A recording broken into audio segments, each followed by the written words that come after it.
The conversation in on the police van was, oh, I can't wait to get my badge, my shield, and if I keep doing these arrests, well, I'll get my shield quicker. And they was like debating with each other, who's going to get their shield first. So it wasn't even about policing the area; it was about getting an arrest any way you can. And sometimes they're a little overzealous, I think. And so we don't need this kind of action. I mean, we have real crime in the community, and I don't see them really pursuing that. We have spots in the neighborhood that we know are doing illegal activities, and they seem to be like a little standoffish about busting up those type of organizations. They seem like, well, let me take something safe. And personally speaking, I have a problem with that. Why has it dragged on so long? I really don't know. I just find that we've been to court 4 times, and of those 4 times, we've seen 3 different judges. So the judges are not prepared to make decisions. It's because each time we go, a different judge is seeing our case, right? So I just find that we're dealing with a very disorganized organization up there.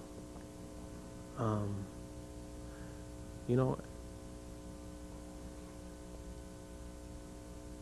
It is disorganized, because when I had to go before the judge, I didn't even have a legal aid. It was like a last minute thing. Oh, by the way, you take his case, and like they were gonna fight the case when I was, in the holding pen, and the lawyer said, "Do you want to pursue this? Because do you want this charge?" I said, "No, no, no."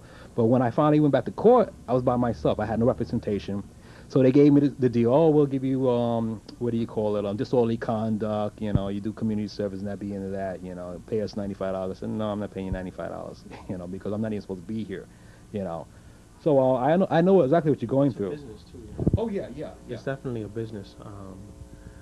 You know, the 4 times that I went, every time I went, I felt real disempowered. I didn't feel good about myself after leaving there. I needed to retreat. I got a little depressed. I needed to step back.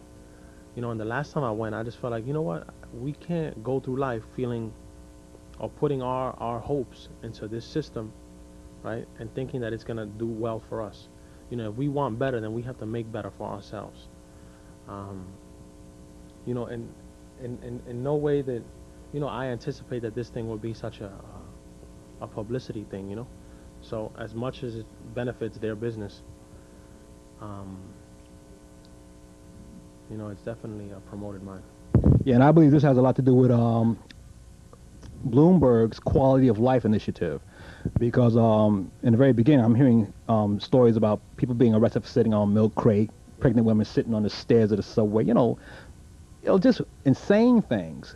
And when he was saying quality of life, I kind of felt that this means he's really going to start, getting the arrests up there so that he can tell the people, the power structure, hey, listen, our crime rate is, we're addressing the crime situation.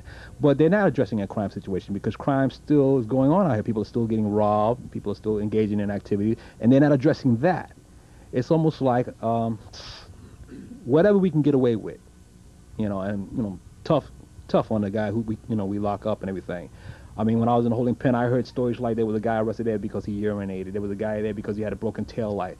And even the people who were running the lockup down there in Central Booking, they were upset because the officer was saying, you guys are packing these cells and we need criminals in here. We don't have room for you guys who, trespassing, standing in the wrong place, talking too loud, your radio's not right, you got a flat tire, and your windshield's cracked, all this madness.